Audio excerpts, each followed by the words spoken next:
Hello, my name is Mark Springett. I'm Chairman and Trustee at Moulsham Lodge Community Trust, and welcome to the new community station. We've taken the theme from the police, as in police station, and it went to a public vote on Facebook, and the winner was community station amongst others. So I'd like to welcome you and guide you through the building. The public would come in here when they've got problems, and this will be the main entrance to the community station. The main admin office will be used for the trust, and we'll have things like hot desks in there for people, local organisations, non-profit organisations to rent space temporarily. We will have internet connection, broadband, printing facilities. So this bell is probably the only thing that actually works from when they close it down. Unfortunately, there's an intercom and a bell on the outside, which for some reason they disconnected. We're hoping to reconnect that. We've got a disabled assisted door, a disabled ramp, and we've got funding to put 2 disabled toilets in, hopefully very soon. That will be done with community volunteers. The local church group, the Mormon church group, pitched up on one Saturday and pretty much decorated the whole building in one day. And we had between sort of 40 and 50 Mormon volunteers, as well as other local volunteers from the local community. And we pretty much got it done by about 5 o'clock, which was an absolute amazing experience, really, and great that a community like that can just walk in and help and walk out and don't expect anything in return. But it's a case of the community coming and deciding what they want to do with the building. If they've got hobby groups, if they've got special interest groups, if they have clubs or societies and they want smaller meeting rooms, this is the sort of place that they can come and do that. We have the main foyer. It looks a little bit like a waiting area at the moment. We hope to put some comfortable furniture in here, and this will serve as a waiting area. We might use it for other things. We've got a small room here. Right, the people of Moulsham Lodge very much want something like the diabetic eye clinic here, because at the moment we have there may be 50 to 100 people that actually have to go over the other side of town, so to Melbourne. So that's 2 buses on a winter's day and 2 buses back, and we think, you know, this type of room, size of room, could provide that, and obviously easy access to people, because sometimes, especially in the winter, if they've got an appointment, they don't really want to go over the other side of town. It will also provide facilities for specialist sort of massage, and we have somebody interested in coming and doing that sort of physio type thing, and also Age UK are hoping to use this building to come and cut toenails, and that's on an 8-weekly sort of cycle. So a local community who find it difficult to do things like that, they'll be able to come in here. They'll be able to come in here, have a cup of tea at the same time, a bit of cake, and maybe even stay and chat with friends. And that's sort of part of it being a hub, is when we get it open to an extent that people can just drop in for a cup of tea, have a chat with friends, read a newspaper, and that sort of thing. So it's behind you is the kitchen. It's a relatively big, echoey room. What we do need is a new kitchen. So if anybody's got any connections with showroom connections, that would be really good, because they're pretty knackered and we need a few more cupboards. We've got in here some coffee tables, so this will act as a sort of mini cafe eventually, and people can sort of meet. What we're hoping to do is have a regular cafe slot. It might be for interest groups as well. So at the moment, we've got people fixing the cupboards at the moment. Right, on the floor, grovelling on the floor fixing the drawers, is Ian Mascot. Now Ian's the long-suffering husband of Councillor Linda Mascot, who's a councillor in our adjoining ward, Go Hall. But he tends to get sucked into volunteering on our project, along with Linda, who's one of the trustees. Has he lost something? Yeah, I found it, it's okay. And who's this young lady washing up here? This young lady is my wife, who has taken charge of the kitchen. Does she have a name? Sue. Sue, what do you do? Anything I'm asked to do, really. But invariably I find myself in the kitchen. If I'm not washing up, I'm making the teas. Tea and coffee? Thank you. So if we move through to one of the other rooms, we've got ladies and gents, which will be converted into the disabled toilets. Just some storage cupboards. Not much in. So if we move through here, this is sort of our biggest room. It's a through room. The end room was originally the police locker room. So they had lockers either side. And when we first came in here originally, there was police hats and all the rest of it, but we didn't leave any of them. So this is going to be set up we've got a toddlers group starting on a Monday.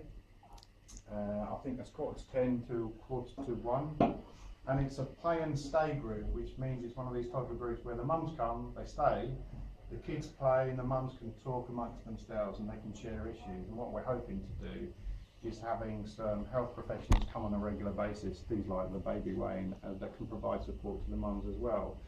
And there's some other initiatives like baby sensory groups that we're hoping to address at some point in the future and probably get funding for. What they're going to be doing, we're going to be charging £2 a person, child, and £3 for a family, so it makes it affordable for them to come. And what we do is we provide tea, coffee and cake as part of that as well, and hopefully with the health professionals that will come, they'll hopefully see that as good value for money really. But obviously, you know, we have to charge for some things because the heating, this gas boiler, the electricity, but it means that we don't need to charge a huge amount of money for groups like that. Makes it affordable for people. We think £2 is equivalent to well, it's probably cheaper than one of your expensive lattes in the city centre. Bringing the community together, and hopefully there are some other ideas from other. We have an organisation that provide baby slings, and I believe they either hire or rent them out, but they teach parents how to use the slings in different ways. And there are other ideas about using cloth nappies. There are some people that still want to use cloth nappies, so that if you want to use them, they'll help with that sort of thing. And there are other ideas like that. So hopefully, the thing is, it's the interest in the toddler group, and the name of the toddler group is Toddler Station. So hopefully we're going to get a few groups that are going to use the station theme. We've had loads of donations of toys. In fact, we've had too many. Heather from Farley Hospice over the road has got toys put away for us, but at the moment we're sort of overrun with them. So what we're hoping to do as part of the Stay and Play is do some toy sales on a regular basis. So we help Farley out by raising for some money for them at the same time. Hi, I'm Linda Mascot. I'm one of the trustees of the Moulsham Lodge Community Trust, and also ward councillor for the City Council for Goat Hall, which includes Lodge Kiln. And if you'd like to walk this way. Well, this room is anything you want it to be really, which is how we're marketing the other rooms as well. Conference room, we had a neighbourhood action panel meeting in here this very Wednesday with community members from local churches, schools. There wasn't a police presence unfortunately this time, but there normally is. These were gifted to us from Essex County Council. We're hoping to have a Silver Surfers Club. So we're looking for volunteers to come and run all sorts of community groups. I don't know if Mark's told you that we're already having a knitting group on a Sunday afternoon, because that's a time that actually a lot of people who are on their own are quite isolated, and luckily we've got a volunteer knitting and tea and coffee and lettering, of course, which is the most important. In December I took a load of knitted blankets out to Romania, which was fantastic. So hopefully we'll do some community projects here with the knitting, so we can get involved and help charities. which would be really good. But anyway, so this can, you know, the chairs and tables can be taken out, but it is at the moment a conference room, but it could be used for anything. It's taken such a long time, and we've had to change tack so many times along the way, thinking that we would revamp the original building, then thinking we would build a brand new building, there not being any funding, and this has taken quite a long time to come to fruition. But we've had to change our business plan because we haven't got a big space. We haven't got a bar, so it's quite different to the social club that it was before. But we're hoping that it will be run by the community for the community. So we want people to step forward and help out and be involved. We collaborate really well with local facilities that are here already. The lady who runs the Farley shop over the road, they're going to come and use this space for their Christmas sales evenings, which will be much better for them and also good for us because we're getting more members of the community in, and we're helping Farley, which is fantastic. The lady at the pub has already offered to run quiz evenings and other events. You've got far to stumble really, have you? So I mean, that's not to say that we won't get involved in some sort of cider making at some point, maybe. Going up to the community orchard at Chelmer Park, picking all the apples, making cider, and then a few months later celebrating. So we're very excited to have a piano, and we were just offered it, which was fantastic. We hadn't asked for it, but I've also been in contact with the Alzheimer's Society. I've recently had experience with my dad with Alzheimer's, and he's been going to a club called Singing for the Brain, where they have musical instruments and they all sing. And as he used to be part of Chelmsford Opera Group and Chelmsford Amateur Operatic Group, the one thing he still really enjoys doing is singing, and he doesn't get an opportunity to do it. So the Alzheimer's have fantastic groups that do it. They've opened one in the town centre, but my mum used to have to travel out to Waltham, which was a bit far. So we're hoping that with the help of the piano, the Alzheimer's group will come in and do Singing for the Brain, and other groups, coffee mornings. Because we've actually got quite a lot of small rooms, I think that will work better for different groups of people, because there are people who may not want the noise of a piano and very noisy singing, and they can go and sit and have a quiet cup of coffee in another room. Cake's going to feature heavily. We're thinking that, you know, come along, come and help, come to anything. Please bring a cake, because cake always makes people smile, as well as a cup of tea. And the other thing, as local councillors, as I've just noticed as we've been here, and we're not open or advertised or anything, somebody's just come in to talk about a local issue for us as local councillors, and what we can do is we go in one room, we shut the door, you have the privacy. So already we're doing a video with you, we're talking to somebody about local issues, and we've got other people in the kitchen who are clearing up, and we're not encroaching on each other's space. So we can all do different things. The other thing is for the toddler group, it may be advantageous to have different ages in different rooms, because a rowdy 3-year-old sometimes isn't compatible if you want to put a 6-week-old baby on the floor, as I know very well. So, you know, you can do different things. We might have a musical toddler group, but there might be others that really, you know, just want to throw trucks around and be noisy and do other things. So at the moment, all of those jobs, and other, are Mark Springett and myself and Lorna Fuller, who's the other trustee.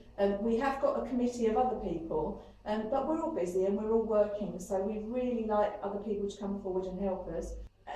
Yes, yes, we won't be auditioning. If you say you can play the piano, we'll believe you, but that would be fantastic. Yes, music, cake, tea, community. Because we haven't officially opened, we're still tidying up some loose ends and sorting out our health and safety policies and making sure it's all, you know, we're complying with all regulations. Our groups are starting on the 22nd of February in the afternoon between 2 and 4. We're having our first knitter and natter group. So please come along. We've been collecting knitting needles, we've been collecting wool, and actually we've got all ages. It sounds like we've got quite a lot of people. The next day, on the 23rd, Monday the 23rd in the morning, we've got our first toddler group, mother and toddler group, and babies. So please come along to that. There will be a nominal charge for the toddler group. I'm not sure about the knitting group, but it'll literally be £1 to cover the cost of your tea and coffee. And we'd like to see as many people as possible. And from then on, hopefully, we've already had a painter tasting day where somebody came in and showed people how to paint landscapes. We've got lots of other options at the moment, so come down and see us or contact us. We're on Facebook, we're on Twitter, Moulsham Lodge Community Trust. I don't know if Mark's got a telephone number to give you, but we are contactable as local councillors. Mark Springett and myself, all our details are on the City Council website, and that's home address, telephone number, everything.